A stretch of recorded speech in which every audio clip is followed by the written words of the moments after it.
നിഗമനത്തിലെത്താൻ താങ്കൾക്ക് താങ്കളുടെ പദവി അനുസരിച്ച് തന്നെ ഈ ഘട്ടത്തിൽ സാധ്യവുമല്ല, അത് താങ്കൾ ചെയ്യുകയുമില്ല ഒരു ഉത്തരവാദിത്തമുള്ള ഉദ്യോഗസ്ഥൻ എന്ന നിലയിൽ. ശ്രീ ഭാർഗവറാം, പക്ഷേ നമുക്ക് മുന്നിൽ മറ്റു കാര്യങ്ങൾ കൂടെ ഉണ്ടല്ലോ എന്ന് മാത്രമല്ല, ഇപ്പറയുന്ന രണ്ട് കൊട്ടാരങ്ങളിലെ ആളുകളെടുത്ത നിലപാടുകളിലെ വൈജാത്യം അദ്ദേഹം സൂചിപ്പിക്കുന്നുണ്ട്.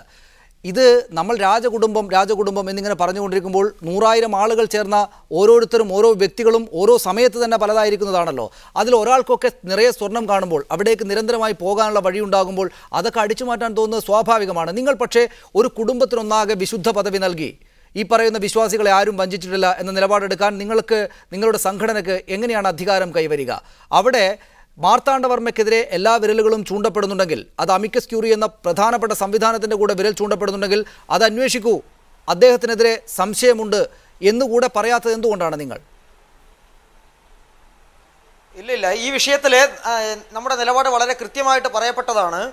ഇത് ഇപ്പോൾ പറഞ്ഞ നിങ്ങളുടെ വ്യാഖ്യാനം മാത്രമാണ്. കൃത്യമായിട്ടുള്ള അന്വേഷണം ആവശ്യപ്പെട്ട തുടക്കം തൊട്ട് ഇപ്പോൾ ഈ നിമിഷം വരെ ആവശ്യപ്പെട്ടുകൊണ്ടിരിക്കുന്ന സംഘടന ഹിന്ദു ഐക്യവേദിയാണ്. ക്ഷേത്രത്തിൻ്റെ പരിശുദ്ധിയും ക്ഷേത്രത്തെ ഇപ്പോൾ ചൂഴ്ന്നു കിടക്കുന്ന കളങ്കവും മാറിക്കിട്ടാൻ വേണ്ടിയിട്ട് കൃത്യമായിട്ടുള്ള അന്വേഷണം ആവശ്യമാണ് എന്ന് പറയുന്ന സംഘടന ഹിന്ദു ഐക്യവേദിയാണ്. തീർച്ചയായുമാണ് ശ്രീ ഭാർഗവറാം. പക്ഷേ ശ്രീ ഭാർഗവറാം, എൻ്റെ ചോദ്യം, നിങ്ങളത് ആവശ്യപ്പെടുന്നുണ്ട്, ശരി തന്നെ. പക്ഷേ 3-4 സംവിധാനങ്ങൾ, ജനാധിപത്യ സംവിധാനത്തിനകത്ത് വളരെ പ്രധാനപ്പെട്ട ഒരു പദവിയിലിരിക്കുന്ന, ഒരുപാട് വർഷമായി കേരളത്തിൻ്റെ ജനാധിപത്യ രാഷ്ട്രീയത്തിൽ ഇടപെടുന്ന VS അച്യുതാനന്ദൻ, സുപ്രീം കോടതി നിയോഗിച്ച ഒരു സമിതിയുടെ തലവൻ ശ്രീ CV ആനന്ദബോസ്, ഒരു സമിതിയുടെ വളരെ പ്രധാനപ്പെട്ട സമിതിയായിരിക്കുന്ന അമിക്കസ് ക്യൂറി, ഇത് മൂന്നും ഒരു വ്യക്തിയിലേക്ക് ചൂണ്ടുന്നു, സംശയമുണ്ട് എന്ന് പറയുമ്പോൾ ആ പേര് പറയാതിരിക്കാൻ, അതിനെ മാത്രം അങ്ങ് സംരക്ഷിക്കാൻ പിന്നെ ആർക്കൊപ്പമാണ് നിങ്ങൾ? അങ്ങനെ ഒരു വ്യക്തി, അങ്ങനെ ചിലർ തട്ടിപ്പ് നടത്തിയിട്ടുണ്ടെങ്കിൽ അത് അങ്ങ് കുറ്റപ്പെടുത്താൻ പറ്റാത്ത എന്തുകൊണ്ടാണ് നിങ്ങൾ? ഇല്ല, അങ്ങയുടെ ആശങ്കയും സംശയവും ന്യായമാണ്. ഈ വിഷയത്തിൽ ഒരു കാര്യം ചോദിക്കട്ടെ. ശ്രീമാൻ VS അച്യുതാനന്ദൻ, അദ്ദേഹം മുഖ്യമന്ത്രിയായിരുന്നു, പ്രതിപക്ഷ നേതാവാണ്, ഇതൊക്കെ കാര്യമാണ് ശരി. അദ്ദേഹത്തിൻ്റെ ഇത്രയും കാലഘട്ടത്തിലെ ജീവിതം എടുത്ത് പരിശോധിക്കുക. അദ്ദേഹം ക്ഷേത്ര നശീകരണത്തിനായിട്ട് പ്രവർത്തിച്ച ഒരു വ്യക്തിത്വമാണ്. ഹിന്ദു നശീകരണത്തിനായി പ്രവർത്തിച്ച പ്രസ്ഥാനത്തിൻ്റെ ഭാഗമാണ്. ഇവിടെ പാലക്കാട് എന്ന പ്ലീനത്തിൽ എന്താ പ്രഖ്യാപിച്ചത്? ഹിന്ദു വിശ്വാസങ്ങളെ നശിപ്പിക്കുന്നതിനായിട്ടുള്ള കാര്യങ്ങൾ, നടപടികൾ എടുക്കണമെന്നാണ് തീരുമാനിച്ചത്. താലി കെട്ടരുത്, ഗണപതി ഹോമം ചെയ്യരുത്, ഇങ്ങനെ പ്രഖ്യാപിച്ച് നടക്കുന്ന ഒരു പാർട്ടി, ആ പാർട്ടിയുടെ ഉത്തരവാദപ്പെട്ട നേതാവ് ഈ ക്ഷേത്രത്തിന്റെ നന്മയ്ക്കായിട്ട് ഒരു അഭിപ്രായം പറയുമോ? ഹിന്ദു സമാജത്തിന്റെ നന്മയ്ക്കായിട്ട് ഒരു അഭിപ്രായം പറയുമോ? നിങ്ങൾ പറയോ? ഇവിടെ മറ്റു മതങ്ങളില്ലേ, അവർ സ്വീകരിക്കുമോ ഇങ്ങനെയുള്ള ഒരു അഭിപ്രായം? ഇങ്ങനെ പറഞ്ഞാൽ ഇവർക്കൊക്കെ ആശങ്ക ഇതിൽ മാത്രം എന്താ? ഇവിടുത്തെ രാജ്യത്തിന്റെ സുരക്ഷയെ അപായപ്പെടുത്തിക്കൊണ്ട് വിദേശ ശക്തികൾ ഇവിടെ ഈ മണ്ണിൽ സമ്പത്ത് പൂഴ്ത്തിവെക്കുന്നുണ്ട്. എന്തുകൊണ്ട് ഈ മണ്ണിൽ ചർച്ചയ്ക്ക് നടപ്പിലാകുന്നില്ല? തീർച്ചയായും ഞാൻ തിരിച്ചു വരാം താങ്കളിലേക്ക്. താങ്കളുടെ ഭാഗത്ത് നിന്ന് വളരെ യുക്തിസഹമായി ഉന്നയിക്കാവുന്ന നിലപാട് തന്നെയാണ് താങ്കൾ പറഞ്ഞത്. ഞാൻ താങ്കളിലേക്ക് വരാം. ശ്രീ രാഹുൽ ഈശ്വർ, പക്ഷേ താങ്കൾക്ക് കുറെ കൂടെ വ്യക്തമായി മറുപടി പറയാവുന്ന ഒരു ചോദ്യം എൻ്റെ ഭാഗത്തു നിന്നുണ്ട്. ഒന്ന്, R ബാലകൃഷ്ണപിള്ള ജനാധിപത്യത്തിൽ വലിയൊരു രാഷ്ട്രീയ പാർട്ടിയുടെ നേതാവായിരുന്നയാൾ, കേരളത്തിൽ മന്ത്രിയായിരുന്നു. അദ്ദേഹം ശിക്ഷിക്കപ്പെട്ടു സുപ്രീം കോടതിയാൽ. അഴിമതി കേസ് ചൂണ്ടിക്കാട്ടപ്പെട്ടു, കുറേ കാലം നിയമ നടപടികളിലേക്ക് പോയി, 1 വർഷം ജയിലിൽ കിടക്കേണ്ടി വന്നു അദ്ദേഹത്തിന്.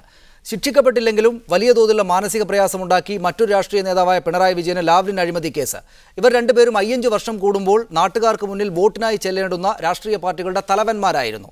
അവർക്ക് ആ സംശയം അവരുടെ ജീവിതകാലത്തുണ്ടാക്കിയിട്ടുള്ള പ്രശ്നങ്ങൾ നമുക്കറിയാം. പക്ഷേ നിങ്ങളെല്ലാവരും വളരെ പ്രധാനപ്പെട്ട സംവിധാനങ്ങൾ പോലും ഇപ്പറയുന്നയാൾ കള്ളനാണ് അല്ലെങ്കിൽ മോഷണം നടത്തിയെന്ന് പറയുമ്പോൾ ഒരു അന്വേഷണവുമില്ലാതെ വിശുദ്ധ പദവിയിലേക്ക് രാജാവ്, തമ്പുരാൻ എന്നൊക്കെ വിളിച്ചങ്ങിരുത്തുകയാണ്. അതെങ്ങനെയാണ് ജനാധിപത്യ സമൂഹത്തിന് ബോധ്യമാവുക? സംശയം തീർക്കാൻ നിങ്ങൾക്കൊക്കെയല്ലേ കൂടുതൽ ഉത്തരവാദിത്തമുള്ളത്? ഈ ക്ഷേത്ര വിശ്വാസത്തിനോടൊപ്പമാണ് നിങ്ങളെങ്കിൽ, അതിനെ വഞ്ചിച്ച് പണം അടിച്ചു കൊണ്ടുപോയ ആളാണെങ്കിൽ ഒരാക്ഷേപത്തിൻ്റെ ആരോപണത്തിൻ്റെ മുനകൾ പോലും അങ്ങോട്ട് പായാത്തത് എന്തുതരം അന്ധവിശ്വാസത്തിൻ്റെ മേലാണ്? വിശ്വാസത്തെക്കാൾ വലുതാണ് വിശ്വാസ്യത. എന്റെ മതവിശ്വാസത്തെക്കാൾ വലുതാണ് ഭാരതത്തിന്റെ ഭരണഘടന. അതുകൊണ്ട് രാജാവെന്ന് സ്ഥാനപ്പേര് വിളിക്കുമെങ്കിലും അതിലേക്കാണ് വരുന്നത്. ശ്രീ മാർത്താണ്ഡവർമ്മ അടക്കമുള്ള ആർക്കെതിരെ എന്ത് ആരോപണങ്ങൾ വന്നാലും അതിന്റെ സത്യാവസ്ഥ തീർച്ചയായും അറിയണം. രാഷ്ട്രീയക്കാർക്ക് പലപ്പോഴും ഒരു അക്കൗണ്ടബിലിറ്റി തെളിയിക്കേണ്ട കാര്യമുണ്ട്. ഇതേപോലെ നമുക്ക് അമ്പലങ്ങളിലും ആശ്രമങ്ങളിലും പള്ളികളിലുമൊക്കെ ഓഡിറ്റും ഒരുപക്ഷെ ഈവൻ റൈറ്റ് ടു ഇൻഫർമേഷൻ പോലുള്ള കാര്യങ്ങൾ വേണമെന്നുള്ളതാണ് എന്റെ വ്യക്തിപരമായ അഭിപ്രായം. പക്ഷെ ലഭ്യമായ തെളിവുകൾ വെച്ച് ഇതുവരെ പുറത്തു വന്ന സൂചനകളെ ആഴത്തിൽ പഠിച്ചൊരു വ്യക്തിയാണ് ഞാൻ. അമിക്കസ് ക്യൂറി റിപ്പോർട്ടിനെ പലവട്ടം ഈ 543 പേജുകളും വായിച്ചൊരു വ്യക്തിയാണ് ഞാൻ. ലഭ്യമായ ആക്ഷേപങ്ങളും ആരോപണങ്ങളും അദ്ദേഹത്തിലേക്ക് വിരൽ ചൂണ്ട രക്ഷപ്പെടാനുള്ള സാധ്യതകൾ തെളിയിക്കുന്നില്ല. അതുകൊണ്ട് തന്നെയാണ് അമിക്കസ് ക്യൂറി റിപ്പോർട്ട് ഒരിക്കലും സുപ്രീം കോടതിയുടെ ഇടക്കാല വിധിയിൽ എക്കോ ചെയ്യപ്പെടാത്തത്. ഭാവിയിൽ അങ്ങനെയല്ല, മറ്റൊരു സ്റ്റാൻഡ് വന്നെങ്കിൽ ഞങ്ങൾ തുറന്നു പറയാൻ തയ്യാറാണ്. ഞങ്ങൾ ഇതുവരെ എടുത്ത നിലപാടുകൾ തെറ്റി, ഞങ്ങൾക്ക് ഇതുവരെയുള്ള സമീപനത്തിൽ തെറ്റുവന്നു. ലഭ്യമായ അവസരത്തിൽ ശ്രീ മുഖ്യമന്ത്രി ഉമ്മൻചാണ്ടി സൂചിപ്പിക്കുന്നത് പോലെ, ശ്രീ രമേശ് ജിയും VS ശിവകുമാർ സാറും സൂചിപ്പിക്കുന്നത് പോലെ രാജകുടുംബത്തെ അവഹേളിക്കുന്ന ഒരു നിലപാട് സ്വീകരിക്കാൻ തക്ക തെളിവുകളോ അല്ലെങ്കിൽ സൂചകങ്ങളായ കാര്യങ്ങളോ വന്നിട്ടില്ല. കുറച്ച് അതിശയോക്തി കലർത്തി പർവ്വതീകരിച്ച റിപ്പോർട്ടുകൾ. രണ്ട്, ഏത് പാർട്ടിയിലെ ആൾക്കാർക്കും ഇത്തരം കാര്യങ്ങൾ അഭിപ്രായം പറയാം. അതിനെയൊക്കെ സ്വാഗതം ചെയ്യുന്ന സ്വീകരിക്കുന്ന ഒരു വ്യക്തിയാണ് ഞാൻ. പക്ഷെ ഒന്ന് ഓർക്കുക, നമ്മുടെ ഇന്നലകളെ നന്ദികേടോടുകൂടി കാണരുത്. നമുക്ക് ചരിത്രത്തിൽ ചില തെറ്റുകൾ പറ്റിയിട്ടുണ്ട്, ജാതീയതയുടെ അല്ലെങ്കിൽ മാറ്റി നിർത്തലിന്റെ.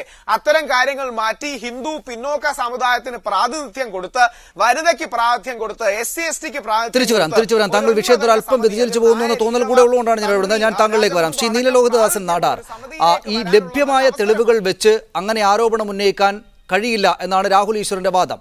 ലഭ്യമായ തെളിവുകൾ ഏതെങ്കിലും വിധത്തിൽ മാർത്താണ്ഡവർമ്മയ്ക്കെതിരാണോ?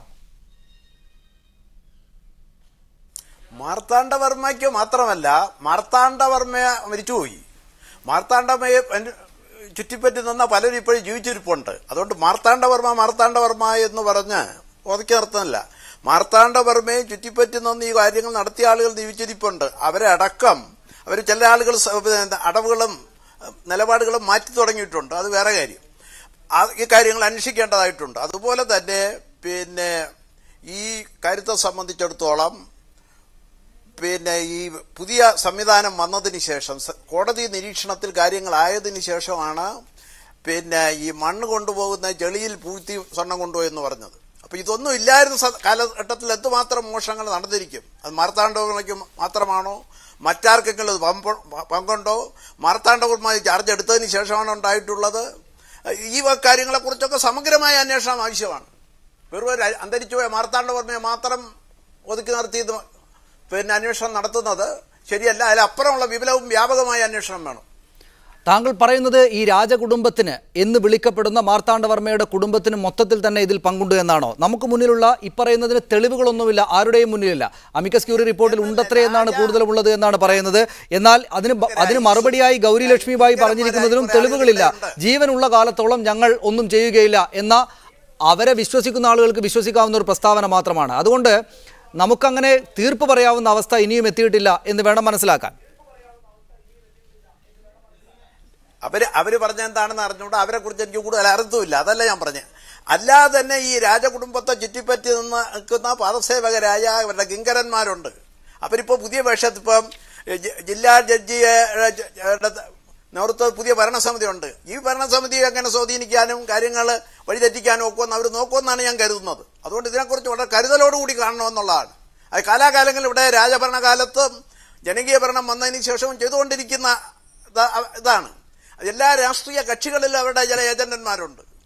ഞാൻ തിരിച്ചു ശ്രീ CV ആനന്ദ ബോസ്, അവിടെ പത്മതീർത്ഥ കുളത്തിലടക്കം ഇനിയും വലിയ നിധി ശേഖരമുണ്ട് എന്നുകൂടെ താങ്കളുടെ റിപ്പോർട്ടിലോ മറ്റോ പറഞ്ഞതായി ഒരു സൂചന ഞാൻ കണ്ടു.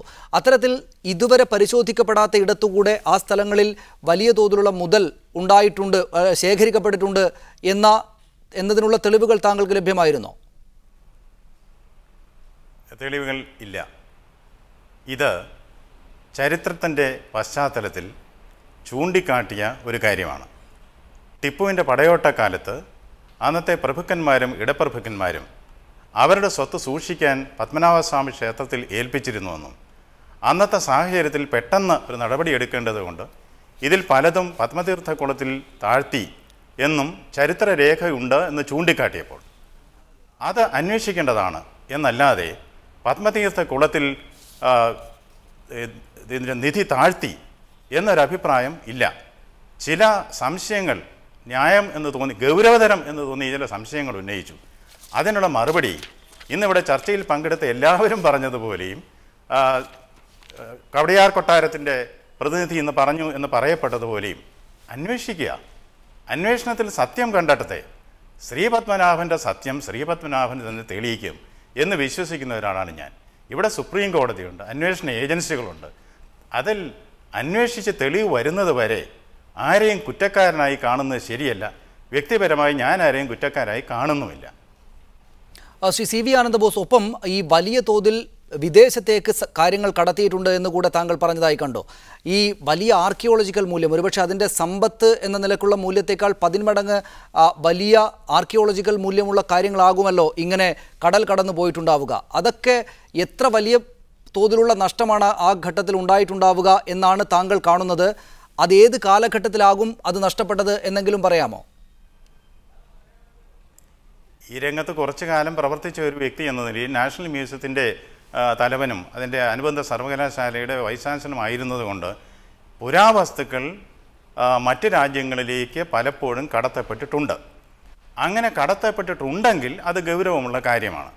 അതും അന്വേഷണത്തിൽ മാത്രമേ തെളിയൂ. കടത്തപ്പെട്ടിരിക്കാം എന്നുള്ള ഒരു സംശയത്തിൻ്റെ പേരിൽ എന്തെങ്കിലും നടപടിയെടുക്കുന്നത് ശരിയല്ല. ഇതിനൊക്കെ ആവശ്യം ശ്രീ ഗൗരി ലക്ഷ്മിബായി പറഞ്ഞതുപോലെയും ഇന്നിവിടെ ചർച്ചയിൽ പങ്കെടുത്തവർ പറഞ്ഞതുപോലെയും നിഷ്പക്ഷമായി അന്വേഷിക്കുക, ഇതുൾപ്പെടെ. ശ്രീ രാഹുൽ ഈശ്വർ, നമുക്ക് മുന്നിൽ ഉള്ള കാര്യങ്ങൾ നേരത്തെ പറഞ്ഞതുപോലെ തന്നെ ഈ പറയുന്ന പ്രധാനപ്പെട്ട സംവിധാനങ്ങളും വ്യക്തികളുമൊക്കെ പറഞ്ഞ ആരോപണങ്ങളും അതിലൂടെ വന്ന സംശയങ്ങളുമുണ്ട്. സാധാരണഗതിയിൽ മനുഷ്യ മനസ്സ് സമ്പത്തിന് മുന്നിൽ എങ്ങനെയാണോ പെരുമാറുക എന്നൊരു സാമാന്യ ബുദ്ധിയെടുത്ത് പരിശോധിച്ച് നോക്കിയാൽ ഇതൊക്കെ മോഷണം പോകാനിടയുണ്ട് എന്ന തോന്നലിലേക്ക് എത്താനും എളുപ്പമാണ്. പക്ഷേ ജീവനുള്ള കാലത്തോളം ഞങ്ങളാരും ഇതെടുക്കുകയില്ല എന്നത് അങ്ങേയറ്റം വേഗമായിട്ടുള്ള ഒരു അഭ്യർത്ഥന അല്ലെങ്കിൽ ഒരു പറച്ചിൽ മാത്രമാണ്. അത് അവർ പറയുന്നതിനെ എല്ലാവരും വിശ്വസിച്ചു കൊള്ളണമെന്നൊന്നുമില്ല.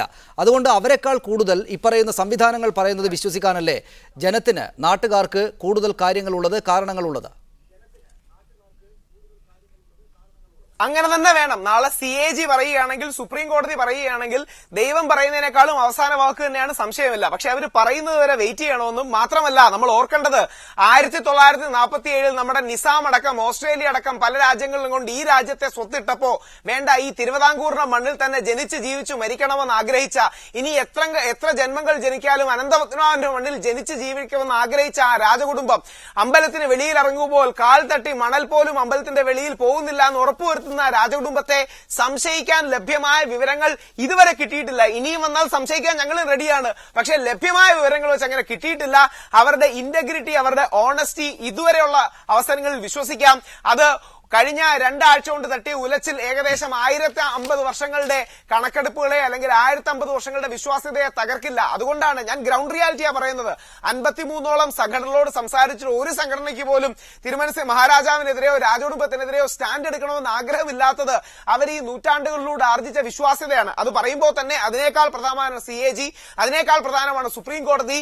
ഈ മഹാരാജാവിനും എട്ടരയോഗത്തിനും നമ്മുടെ തന്ത്രിക്കും നമ്പിക്കും ഹിന്ദു പിന്നോക്കത്തിനും ഒക്കെ വിഭാഗീയ ഒരു പ്രാതിനിധ്യമുള്ള ജനാധിപത്യ സ്വഭാവമുള്ള ഒരു സമിതി വരികയാണ്. മുമ്പോട്ടുള്ള കാൽവെപ്പ് അതിന് ഞങ്ങൾ എല്ലാം ഒരുങ്ങി നിൽക്കുകയാണ്. ആ അവസരത്തിൽ കാടടച്ച് വെടിവെച്ച് ഉണ്ടയില്ലാത്ത വെടികൾ കൊണ്ട് ഇത് വിശ്വാസ സമൂഹത്തെ അകറ്റരുതെന്നുള്ളതാണ് എന്റെ അഭിപ്രായം. വളരെ വളരെ നന്ദി ശ്രീ രാഹുൽ ഈശ്വർ. ശ്രീ നീലലോകദാസൻ നാടാർ, താങ്കൾ അവസാനിപ്പിക്കാം ഈ ചർച്ച. ഈ പറയുന്ന അമിക്കസ് ക്യൂറി വന്നപ്പോൾ ഞങ്ങൾക്ക് വിശ്വാസമില്ല, VS അച്യുതാനന്ദൻ പറഞ്ഞപ്പോൾ ഞങ്ങൾക്ക് വിശ്വാസമില്ല, CV ആനന്ദബോസ് പറഞ്ഞപ്പോൾ ഞങ്ങൾക്ക് വിശ്വാസമില്ല, ഇനിയിപ്പോൾ CAG വന്നാൽ ഇവരൊക്കെ അങ്ങ് വിശ്വസിച്ച് കളയും എന്ന് കരുതാവുന്ന സാഹചര്യമാണോ ഉള്ളത്? ഇതൊക്കെ യഥാർത്ഥ വസ്തുതകളിൽ നിന്ന് കാര്യങ്ങൾ മറച്ചുവെക്കാനും ഇത് വ്യതിചലിപ്പിച്ചു കൊണ്ടുപോകാനും നോക്കുകയാണ്. യഥാർത്ഥത്തിൽ ഇപ്പോൾ എന്റെ സുഹൃത്ത് ആനന്ദ് ബോസ് പറഞ്ഞപ്പോൾ അദ്ദേഹം മനസ്സിൽ ഉദ്ദേശിച്ചാലില്ലെങ്കിലും ഒരു കാര്യം പറഞ്ഞു. ഈ വന്ന സമ്പത്തൊക്കെ പലരും പിന്നെ യുദ്ധവും ആക്രമണവും ഭയന്നുകൊണ്ട് ഏൽപ്പിച്ചതും അവിടെ വച്ചതും സൂക്ഷിച്ചതും ഒക്കെ എന്നുള്ള ചില കാര്യങ്ങളെക്കുറിച്ചുള്ള ചില വെളിപ്പെടുത്തലുകൾ ഉണ്ടായിട്ടുണ്ട്, ചില കാര്യങ്ങൾ ഇങ്ങനെ കേട്ടിട്ടുണ്ട് എന്ന് പറഞ്ഞു. അതാണ്. അപ്പൊ ഈ സമ്പത്ത് വെറും ക്ഷേത്ര സമ്പത്തല്ല, ഈ തിരുവിതാംകൂർ രാജ്യത്തിന്റെ ഒരു ഖജനാവായി മാറിയതാണ്. ആ അടിസ്ഥാനത്തിൽ ഈ ചർച്ചകൾ മുമ്പോട്ട് കൊണ്ടുപോകാൻ പിന്നെ മീഡിയ അടക്കമുള്ള മാധ്യമങ്ങൾ തയ്യാറാകണം. വെറും ഒരു പ്രശ്നത്തെ കേന്ദ്രീകരിച്ച് ഇത് പൊതുസമ്പത്താണ്. ആ പൊതുസമ്പത്ത് ഇങ്ങനെ ഇവിടെ സൂക്ഷിക്കുന്നത് ഒരു സെക്യൂരിറ്റി റിസ്ക് ആണ്. അതുകൊണ്ട് എത്രയും പെട്ടെന്ന് ഇത് ഫിനാൻഷ്യൽ അസിസ്റ്റ് മാറ്റേണ്ടതായിട്ടുണ്ട്. തീർച്ചയായും ഞാൻ അവസാനിപ്പിക്കുക ശ്രീ CV ആനന്ദബോസിലാണ്. ശ്രീ CV ആനന്ദബോസ്, നമുക്ക് സമയം കുറവേ ഉള്ളൂ. പക്ഷേ ഈ സ്വത്ത് ഇനിയും മോഷണം പോകാതിരിക്കാൻ അത് പൊതു സ്വത്താക്കുന്നത് തന്നെയല്ലേ നല്ലത്? ഈ സ്വത്ത് ആരുടെ പക്കലിരുന്നാലും ഇതെങ്ങനെ സംരക്ഷിക്കാം എന്നുള്ളതിന് ചില നിയതമായ മാനദണ്ഡങ്ങളുണ്ട്. ആ മാനദണ്ഡങ്ങൾ അനുസരിച്ച് ഈ സ്വത്ത് സംരക്ഷിക്കാൻ നമുക്ക് കഴിയും, നമുക്കതിന് കഴിയണം. കാരണം ഇത് നമ്മുടെ എല്ലാം അഭിമാനമാണ്. ഇത് ലോകത്തിൽ ഇത് മാത്രമല്ല സ്വത്തുള്ളത്. ഇതൊക്കെ എങ്ങനെ സംരക്ഷിക്കുന്നു എന്ന് പഠിച്ച് മനസ്സിലാക്കി ഒരു റിപ്പോർട്ടാണ് സുപ്രീം കോടതിയിൽ കൊടുത്തത്.